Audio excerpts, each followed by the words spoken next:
What's up, you guys, and welcome to another video. Today we are going to talk about the books I read in January and February.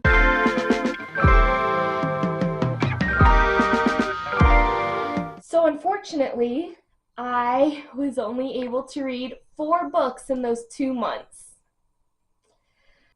I know that is a lot for some people because not everybody has as much time as I do to read, and some people are faster than me at reading, some people are slower, and that's okay. But I was pretty disappointed in myself. My camera. Clover has been playing with the cord on my camera. He's like pulling it around. But anyways, I had so much time to read and so much time to make progress on my 100 book reading goal this year, and I failed these last 2 months. Winter depression hit hard, and I was not able to read very much at all. So let's talk about the books that I did read. First up, we have Heartstopper. I gave this book a 6 out of 5 stars. This is probably one of my favorite books ever. Nick and Charlie are so sweet, and I love them so much. They have such a special place in my heart. And if you don't know what this is about 2 boys who are in boarding school in England, and they fall in love. Charlie knew he was gay already, but Nick did not.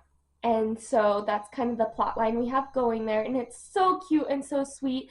And some of the graphics have like little leaves fluttering or little butterflies or little hearts, and it's just so sweet and wholesome, and I just loved it so much. Highly recommend. Next up, we have another LGBTQ read, which is Two Night Owl from Dogfish. This book was so sweet. It's about two single dads who are dating, and they want their daughters to meet, so they send them off to a camp together over the summer so that they can become best friends, so the dads can get married and live together with the daughters.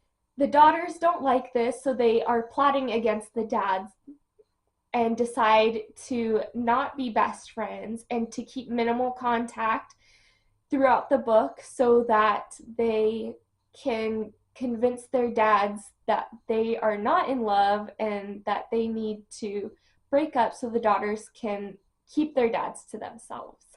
The whole book is written in email and letter format, and it is so cute. It was such a fast read, and I just loved it so much. 6 out of 5 stars. The next book I read was Haunting Adeline by H.D. Carlton, and this book was also a 6 out of 5 stars.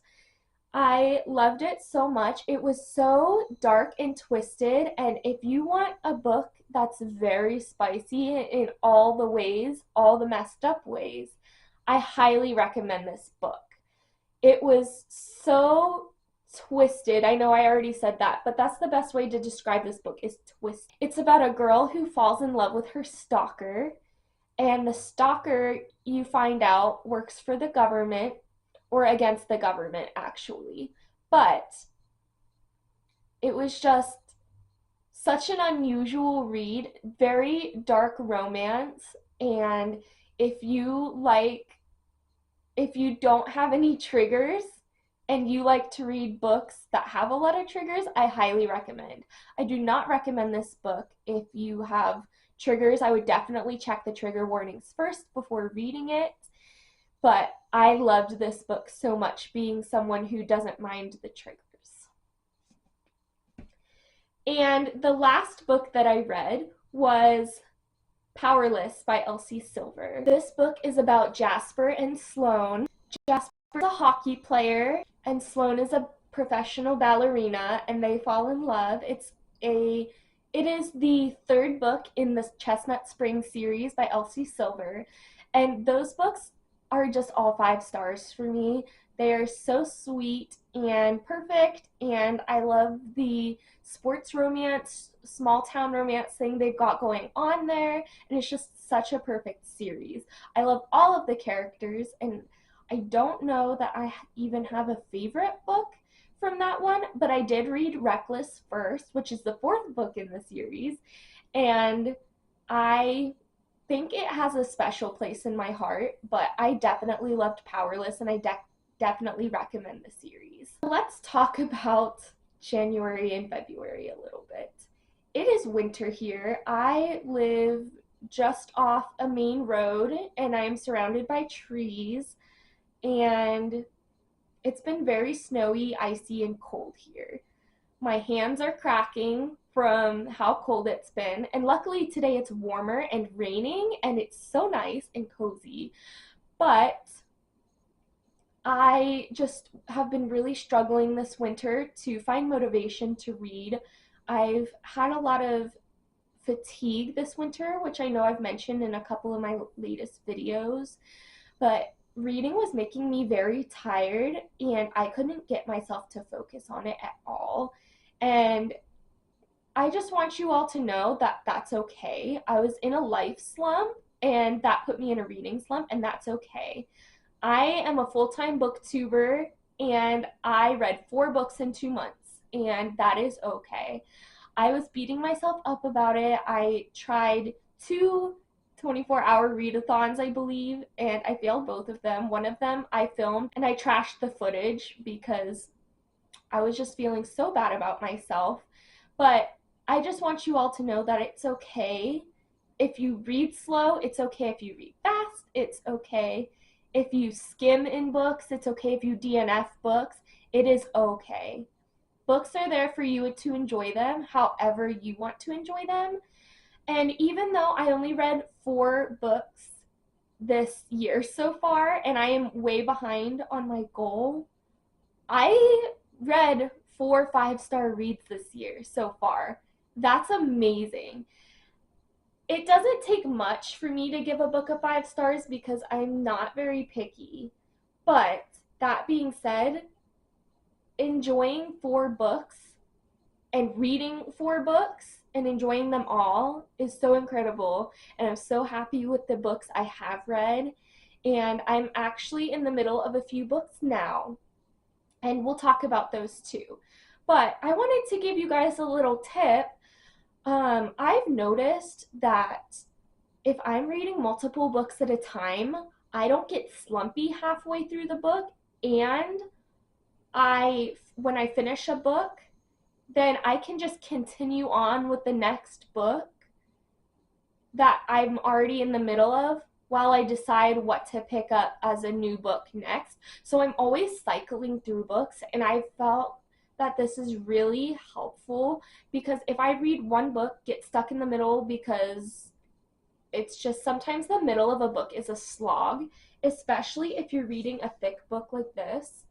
Even if it's not that thick of a book, sometimes you just get into a funk in the middle of a book because it's long and you're in the thick of it, and the plot sometimes doesn't move along very fast in the middle of the book. It's all fun and games, which sometimes aren't very fun because the author is just trying to move the plot along, and sometimes that gets a little boring, and that's okay.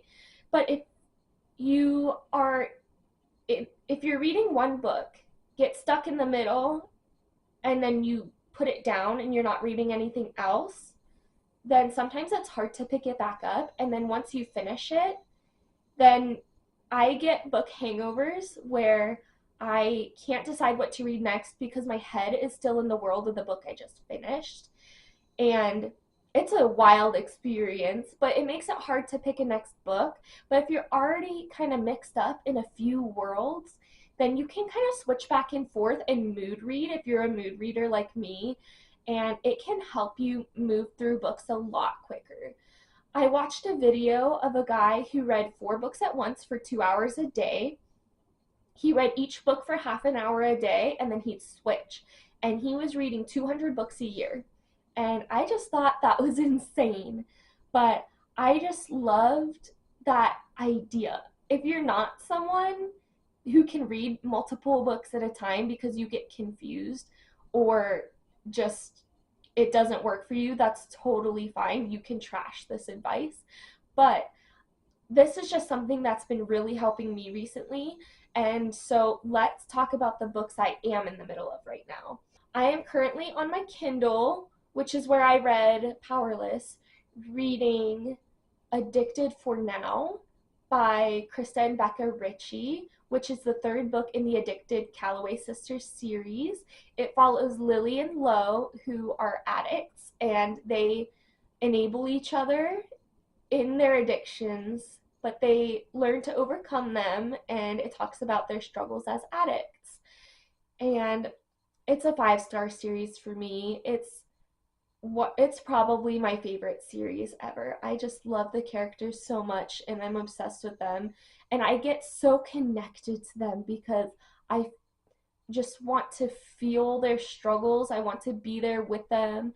When I'm not reading, I want to check their social medias because I think they're real and I want to be like, well, what are they up to now? I want to know what they're doing. What do they do with their days? And I just want, if these books were 900 pages long, I would eat them up, honestly.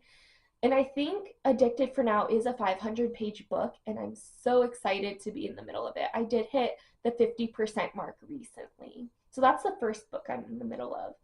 I also started and DNF'd 3 other books probably in the months of January and February, but we're not going to talk about those because I just got about 2 or 3 pages in and wasn't interested and just put them down. So they're not even really DNFs. It was just me trying to find something I was interested in. So that was a side note. But next, I am reading Sisterhood of the Traveling Pants. This book is tiny. Okay, like it's kind of thick, but the font is pretty big and it has like little letters and stuff in there, but it's just such a tiny book. It's like, I think 200 pages long. It's super short. But yeah, I want to know how many pages long it is. Where are the page numbers? Oh, that's a prologue. That's why there are no page numbers. 326 pages. Super short. And I just read this when I was younger and never finished it. And I bought this at a thrift store and just thought it would be a fun book to read, especially since it's been so gloomy and it's about summer. So it's just such a perfect little winter read to boost our spirits into the warmer weather. And I'm also reading ACOTAR, and I am loving it. I am not a fantasy girly normally, but I'm eating this up. I started it last week and I read a few pages of it last week, but this week I've really gotten into it. Sorry, I was trying to find my page number. I am on page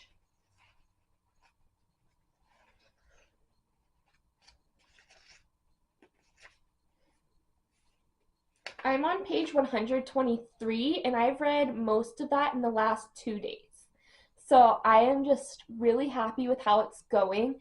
I thought because it was such a long series with long books that it was going to be really hard to concentrate on, to focus on, and to understand because I thought it was going to be very complicated. And it's really not. If you're intimidated by this book like I was, it's not that bad. And it's very interesting. It actually reminds me of when I was younger and I would read Fablehaven. I don't know if any of you guys were like fantasy people when you were younger, but I was very into the Spiderwick Chronicles and the Fablehaven series. And if you liked those when you were little, I would recommend this because it has fairies and it has different kinds of magical creatures and magical world building. And it's just so magical. And I've been loving it so much.